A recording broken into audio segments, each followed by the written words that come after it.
Hello and welcome to another segment of the Advisory Health Council's Wellness Spotlight. My name is Dr. Ken Friedman. I'm here with my special guest today, Dr. Michael Rothman. You know, in this day and age, we're barraged by commercials on television and throughout the media about new varieties of drugs. And people today, being more interested in wellness, are interested in getting off drugs. What is a person to do? We have a special find in East Brunswick, a medical doctor who's been specializing in wellness long before it became fashionable. I'd like to introduce you to Dr. Michael Rothman. Welcome to the Wellness Spotlight. Thank you, Ken. It's great to be here. Mike, tell us a little bit about your background and your experience. Where did you go to medical school? Where'd you grow up? And what made you settle in East Brunswick? Well, I grew up in Westchester County. I went to college at SUNY Binghamton. I was a physics major. I went to medical school in University of Miami in Florida. And I ended up in East Brunswick because I did my residency in internal medicine at Mountainside Hospital. And then a lot of different interests kept me in this area. So you're an internist, and I also understand you practice emergency medicine as well. Yes, I trained in internal medicine, and I've been practicing emergency medicine for 20 years now. And what was it that drew you into practice medicine? Why did you become a medical doctor? Well, actually, I wasn't planning on becoming a medical doctor. I was a physics major, had fantastic grades, and a lot of my colleagues were pre-med.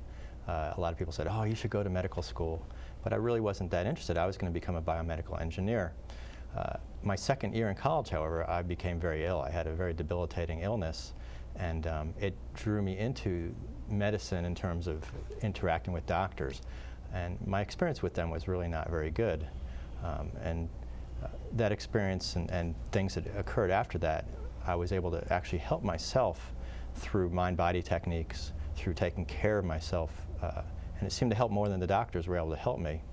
This got me interested in medicine, and I thought maybe I should go to medical school and try to see if I could help other people using these techniques. And tell us a little bit about your practice and what it is that makes your practice so atypical from typical medical practices. Well, Ken, a lot of people would call my practice alternative, and I use that term as well, only because it's familiar to people. But I would really call it functional medicine or metabolic medicine or nutritional medicine. And really my practice is based on trying to help the patient to achieve metabolic and nutritional balance so that they don't have symptoms in the first place, so they can avoid illnesses. And what types of people consult with you? Or is there a certain group, a demographic, or, you know, give us, you've been a practicing medical doctor, practicing this type of medicine for how many years? I've been doing this full-time for 5 years. I dabbled in it for several years before that. Most of my patients there's really no typical patient, but typically it's someone who has sort of slipped through the cracks. They've been to this specialist or that specialist, and they just can't seem to find answers, and they're looking for really anything. A lot of my patients are very desperate. They oftentimes have very chronic problems like fatigue or bowel problems or hormonal problems or pain problems, and they just sort of don't fit into any particular category and have found that that medication doesn't seem to help them. So these are people that are pretty much at their wits' end.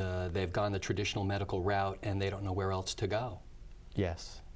Now, with the people that you see and attract, give us an idea about how it works when someone comes to you. What is it that you do? Well, I'm trying to discover what it is that caused them to be sick. The first thing I would do is I ask them why you're here. What is it, what are your main complaints? I go through what's considered called a review of systems, just going through sort of sequentially from head to toe what symptoms they have. And then I'll ask them what they eat. I want to know every single thing that they're going to eat, typically in a day, what they eat for breakfast, lunch, dinner, what they snack on, what foods they consume. I need to get a sense of their lifestyle, what kind of hours they keep, what kind of stresses they have in their life. This really is a holistic approach because I want to sort of see what is it in your environment, whether it's external or internal, that's causing you to have all these problems. Now, once you have the history taken, are there any special diagnostic tests that you do, blood work, things like that, that in addition to the history give you good information? Oh, absolutely. I do a very thorough physical exam, and I look for clues that a lot of other doctors really wouldn't consider to be important, you know, looking for things in the patient's eye or on their tongue or their skin temperature, what their pulse is like. I'll check body fluids like saliva and urine. Checking the reflexes. There's so many things, so many clues that the body gives us that are really mostly underappreciated in mainstream medicine. And then I'll also order tests as needed, blood tests, some of them relatively traditional, some of them are a little more exotic. And it's not necessarily the tests themselves, but it's the way I interpret these tests. And nothing is looked at by one single parameter. It's really taking everything, the totality, their symptoms, their physical exam, the tests that I run, etc., and putting all of those things together to try to find out really what is causing this patient's problem. I found in my own practice that when a patient presents, you're almost like an artist putting a mosaic together. You know, you could have a piece that looks blue, but that could be the sky, it could be the ocean, it could be the blue of their eye. One piece doesn't tell you the whole picture. So by looking at all these component pieces together, you have a much better idea, and that's what you do in your practice as well. Yes, exactly, Ken. And in fact, the metaphor that I like to use is this jigsaw puzzle. You know, there's this piece here, but unless you've seen the whole picture, you don't know where that piece goes. The other thing that I like to talk about is connecting the dots. That old puzzle where you have a dot here and a dot here. If you just have two dots, well, all you got is a line. But once you get enough dots, then you can actually start to see a picture. Now, I'm sure you'll agree that this is very different from the way that most people practice medicine. Most people that go to a medical doctor don't have an experience like this. Why don't more MDs practice the way that you do? Well, that's not really the way that we're taught in medical school. Medical school training, you're taught to diagnose diseases based on very specific things, very specific symptoms or specific laboratory parameters or laboratory values are then given a disease. For example, I was given the name of a disease. I was told that I had Crohn's disease based on the fact that the blood test showed this and the x-ray showed that, and therefore I had Crohn's disease. And so they're looking for things that are broken. I'm looking for things that just don't work right. So it's the difference between something that's broken and something that's just not functioning correctly. So it's more of a, it's a totally different approach. And once you're able to understand what's happening in that patient, what's the approach that you take next? Do you prescribe drugs? What is it that you do? Well, I do occasionally prescribe drugs, and but that's usually not something that I would start with. In fact, many of my patients are on a lot of drugs when they come in to see me. The first thing I do, Ken, and this goes for every single patient, is that I have them change things in their diet, because almost every patient that I see, no matter how careful they are, no matter how hard they're trying to be healthy, is invariably eating something that's actually either not good or may even be poisonous to them. So that's the first thing. Take out things that I know are not good for this patient. Start with that. And then I would start to investigate, you know, their biochemistry. They're using these different tests that I had mentioned previously. Now, in addition to prescribing medication at times, what other things do you do to be able to help your patients? Do you prescribe any nutritional approaches? You recommend certain changes in diet. Do you also advise them to take certain supplements that could help them? Yes, I do prescribe or recommend supplements to my patients. But I'm not using the supplements to treat their symptoms. In fact, I tell my patients, I'm not going to treat your symptoms at all. I'm not going to ignore them, but I'm going to try to find out what's causing your symptoms in the first place, and then treat the cause of your problem. An example, just a very simple example, would be, for example, magnesium. A lot of people may have a magnesium deficiency, and this could manifest. This could exhibit signs of high blood pressure or fast heartbeats or headaches or anxiety, and therefore they may be magnesium deficient, causing so many of these symptoms. So by exploring their biochemistry, you discover, wow, this patient's magnesium deficient. Let's give them some magnesium in a special form to help them. But let's be clear that our viewers who may express those symptoms shouldn't just go right out to the health food store and buy magnesium now. Absolutely not, no. you really have to know what you're doing because there could be other things involved as well. Correct. It seems like people have that approach these days. They're reading a lot in the popular press, they're going online and they're getting information about potential for nutritional deficiencies. A big topic today is inflammation, how it relates to asthma and allergies, hypersensitivity reactions, immune deficiency reactions. Could you speak a little bit about that? Well, you know, inflammation is probably the common denominator. It's the common cause of so many problems, whether it is autoimmune diseases or immune problems or accelerated aging or pain or allergies. Inflammation underlies all of these things. And excuse me, Dr. Rothman, when we talk about inflammation, we're not talking about where somebody bangs themselves and they have swelling, that type of inflammation. Could you be a little more explicit in explaining what we mean by inflammation inside the body and how it represents other processes going on that need to be paid attention to? Okay, that's a good point. You know, inflammation is not a bad thing necessarily. It's bad if it's out of balance. We have an immune system which is supposed to protect us from foreign invaders. And when our body senses a foreign invader, something that's not good for us, we try to basically bleach it, like you would bleach your clothing. Like a virus or a bacteria. Correct. Or something like that, okay? Yeah. And so we put basically bleach out into our system. So we oxidize these things. And the terms that you've probably heard are free radicals. And a lot of people are throwing that term around. So basically we create free radicals to burn up these invaders. And that burning sensation really is what you feel in terms of inflammation.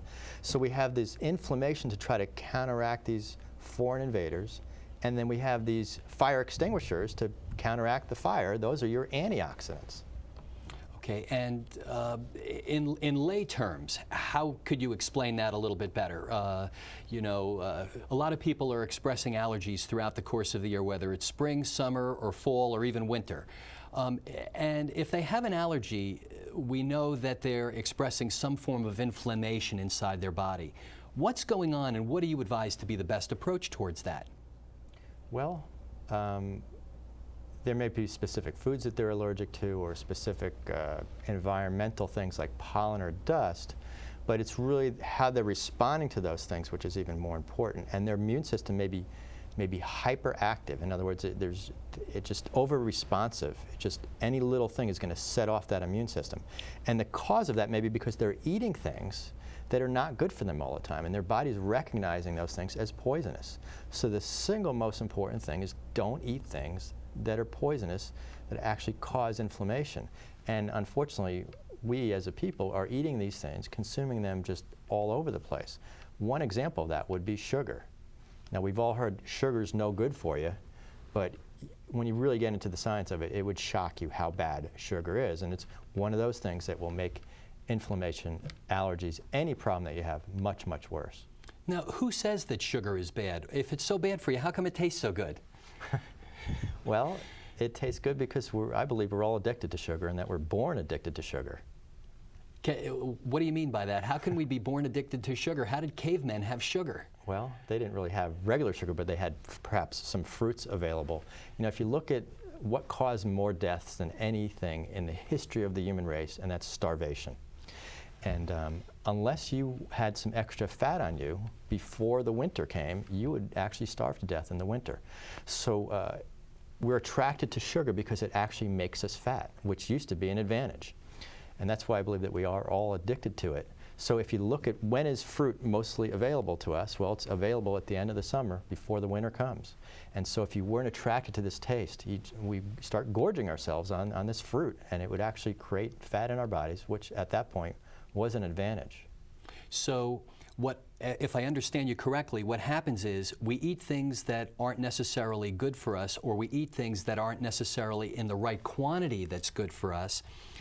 Your body recognizes it as being toxic and poisonous, even though it tastes good. You put it inside of you.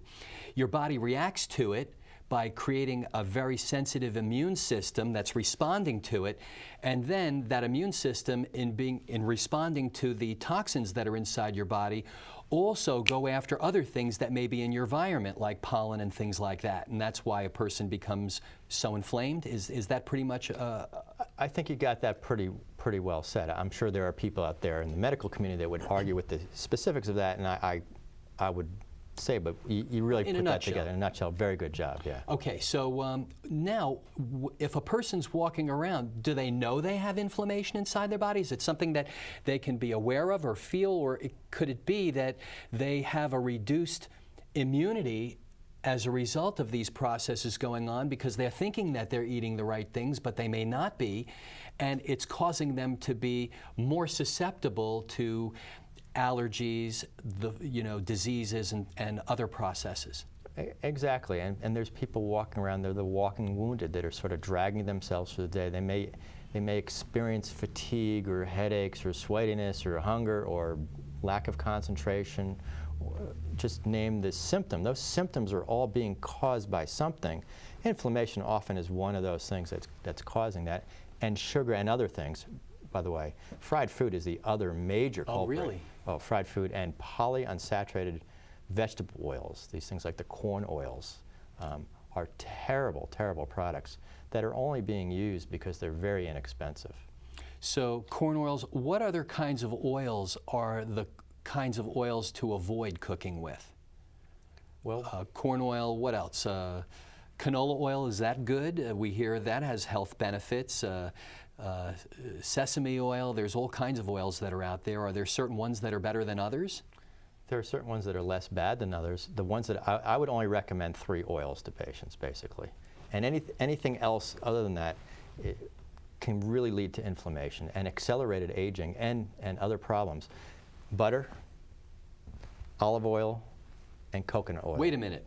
Back up a second. You said butter, not margarine. We're told to avoid butter and cook with margarine. And you're saying cook with butter. Absolutely. Can you talk about that? Well, first of all, butter is stable because it's what's called a saturated fat. It's a very, very sturdy product. If you use margarine, margarine is actually very unstable and will fry very easily.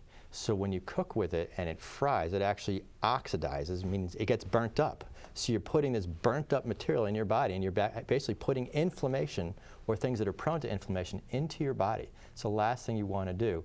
Butter got a bad rap because there was an experiment done in 1913 in St. Petersburg, Russia, where they gave butter to rabbits, and the rabbits developed heart disease. And this was how the model of heart disease was actually created. But the problem is, Ken, that rabbits are vegetarians. They were never meant to eat butter. I haven't seen too many rabbits butter a carrot. No.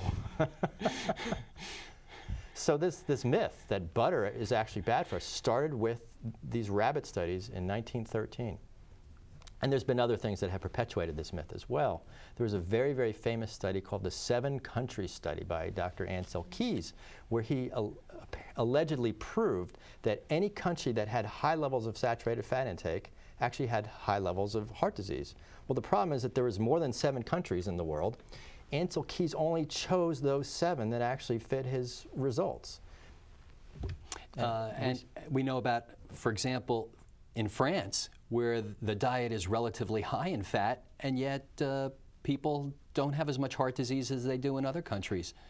Well, and you're right about that. In fact, France, apparently, among Western civilizations, has the highest saturated fat intake of any country, yet they have one of the lowest levels of heart disease. Now, in this country, we call it the French paradox. Nobody knows why this is happening. Oh, it must be because they eat grapes and they drink wine. No, it's because they're eating the saturated fat. It's actually very good for people. Okay, so when Thanksgiving comes, pass the butter, I guess, right? Right. And by the way, there are certain patients that I do tell them don't eat butter and don't eat high levels of cholesterol. And everybody's a little different, where it's not all black and white like that. Right. With anything, any food, anything that you eat has the potential to be a toxin or a food, depending upon your own chemistry and what's going on inside of your body. Correct. You can have too much or too little of anything. Although I would say olive oil is actually, because it's a neutral oil, it's what's called a monounsaturated fat. That's actually safe for everybody. But when it comes to butter, there are some patients, I tell them eat tons of butter. I personally need lots of butter for myself. And there's some patients I'll tell them don't eat much butter. But olive oil is actually the oil that anybody can eat very safely. Excellent. This is fascinating. Earlier, you had talked about immunity. And this segment is being taped. It's the middle of September. We're coming into the flu season now. We're starting to see more hype on H1N1, the swine flu. What is your feeling about the swine flu vaccine and what people can do in order to be able to keep their body functioning at their best and their immune competence as strong as possible? Do you think that people should have the vaccine? Well, you just asked me a whole bunch of questions, Ken, and the answer, number one, is, first of all, anything that's good for you is going to be good for your immune system. Anything that's bad for you is going to be bad for your immune system. So number one, avoid sugar, avoid fried foods, and avoid anything that's really not good for you. These fake foods, processed foods, food additives, all these things are so terrible, they'll basically wipe out your bank account, okay? We have sort of a reserve in our bodies of things that can help fight things that come in there. And if you waste those things on bad food, they're not going to be around for when you need them. It's sort of like wasting your money, and then all of a sudden you have an emergency and you need to go to your savings account. It's not there anymore. So number one, you want to really eat well. Then you also need to rest properly as well. It's the same sort of thing. If you're staying up all night, burning the candle on both ends, you're basically depleting your bank account. But when it comes to the flu vaccine itself, that's a very controversial topic. And I don't necessarily recommend the flu vaccine for everybody. First of all, especially the swine flu vaccine, they're really rushing this to market. It's not been properly tested. Even the companies themselves are admitting to this. And if we look at the history of the swine flu vaccine, there's been some problems with it. Back in 1976 was the last time there was a swine flu scare, not necessarily epidemic. And we had a lot of our military being vaccinated with swine flu vaccine. And there was one person that actually died from the swine flu. There were 25 people that died from the vaccine itself, and hundreds that actually had paralysis. And some of that was temporary, but they actually became paralyzed. When the vaccine is given, it actually stimulates your immune system. It says, okay, there's a foreign invader out there, we better start burning it up, better start bleaching it. As we talked about before, well, you end up bleaching your own nerves. You end up overwhelming your system and actually causing that burning. And that can lead to inflammation. So you can overdo that. Or what if a person already has inflammation and then they have the swine flu vaccine? Then what? Then you're really in trouble. And the unfortunate thing is those are the same people that they're recommending they get the vaccine in the first place. Oh, you have these diseases, you better get the flu vaccine because you're at risk. And those people are at risk for the flu, and they are at risk for having problems from the flu. But what they really need to do is they need to stop poisoning themselves and treat themselves better. I could go on and on. You know, I give lots of talks, and I talk to a lot of patients. I always sound like a broken record. I always come back to don't poison yourself with sugar and fried foods. You know, if our listeners can get one thing out of what I say tonight, don't eat sugar, don't eat fried foods. Now, there's sugar in fruit. Isn't fruit good for you? Well, fruit can be okay. It does have antioxidants in it. It has things that are in there that are good. But fruit is very high in sugar. It's high in a very special type of sugar called fructose. You may have heard of high fructose corn syrup. This is concentrated fructose. But fructose is actually a very bad sugar. It goes through the body in a different way. You know, if you eat glucose, which is regular table sugar, your body has a choice. It can either burn it for energy or it can store it for fat. If you consume fructose, the body has no choice. It must be stored as fat. Now later it can be used as energy, but first thing it is stored. And it's a very inflammatory sugar. It actually causes a lot of inflammation. Now for people who have a sweet tooth and want to use something as a sugar substitute, how do you feel about NutraSweet and these other types of products, aspartame, things like that, sweet and low? They're all synthetic. They're all really poisonous to everybody. And if you give enough to someone, you'll actually injure them. So you want to avoid putting poisons into your body. The other thing that they do is they stimulate your sweet tooth. That sweet taste is extremely addictive. And if you can get that out of your system, you're much better off. You know, I have patients telling me, Ken, all the time, but doc, I crave sugar. Doesn't that mean it's good for me? No, it means that you're addicted. You know, the heroin addict is craving heroin. Does that mean the heroin's good for them? Well, of course not. Or the cigarette smoker craving the cigarette. So when you put it in those terms, people go, okay, that makes sense. What about stevia? That's supposed to be a natural sweetener with no calories in it that comes from a plant. How do you feel about that type of sweetener? That's not as bad as some of the other sweeteners, but a lot of the stevia on the market now is not natural stevia. It's actually synthetic stevia, and they're putting other sweeteners in there. So I wouldn't necessarily recommend that either, unless it's really natural stevia, which actually has a discolorment to it. It's not clear. It's sort of brownish looking. You'd have to get that from special sources. Now, many of us have such busy lifestyles. We're always on the go. If you go down Route 18, all you see are fast food places. Can a person live in this day and age, being away from home and running around between school and work, and be able to eat well in spite of all these temptations that are in front of us? And if so, what is it that they could do? What suggestions do you have? Well, you know, you really need to plan ahead. You can't wait for the last minute and just say, I'm going to grab something. Because if you do, you're going to grab the wrong thing. So it requires planning. But if you plan ahead, it doesn't take a whole lot more time than if you're just grabbing things. So you need to go to the store. You need to have these items in your home and cook for yourself, perhaps bring things with you. Or if you do choose to eat out, be very careful what you're eating. Be aware that a lot of these fast food places, every single item on the menu has high fructose corn syrup and has these fried vegetable oils in them. Every item. So in wrapping things up, Mike, what is it that you could share with our viewers based on your years of experience? Are there any tidbits of information that we haven't covered that you feel our viewers need to know that they really can't get in too many places that would really help them? Well, I'd say be very careful with supplements. There's a lot of supplements being sold in the marketplace purporting to be good for this or good for that. And you really need to be very careful, because the only thing a supplement is good for, first of all, supplements should supplement your diet. They don't replace your diet. I have so many patients that they think they're going to eat really cruddy food 3 times a day, but then they're going to take their supplements and everything's going to be okay. That's just not the way to go.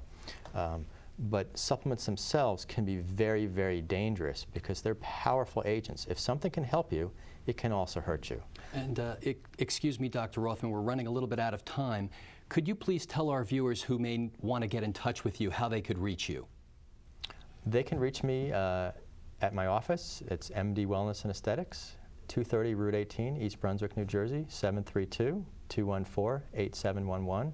You can visit my website at www.mdwellnessmd.com. Dr. Michael Rothman, you're a treasure. You know, most people have to go to New York or Philadelphia to be able to get information like this at a substantial inconvenience and expense. I really consider you a treasure to have in East Brunswick. Thank you for joining me on the Wellness Spotlight and for sharing this important information with our viewers. Well, thank you, Ken. It was great to be here. This concludes another segment of the East Brunswick Advisory Health Council's Wellness Spotlight. I'm Dr. Ken Friedman, President of the Advisory Health Council, reminding you that wellness works when you work it.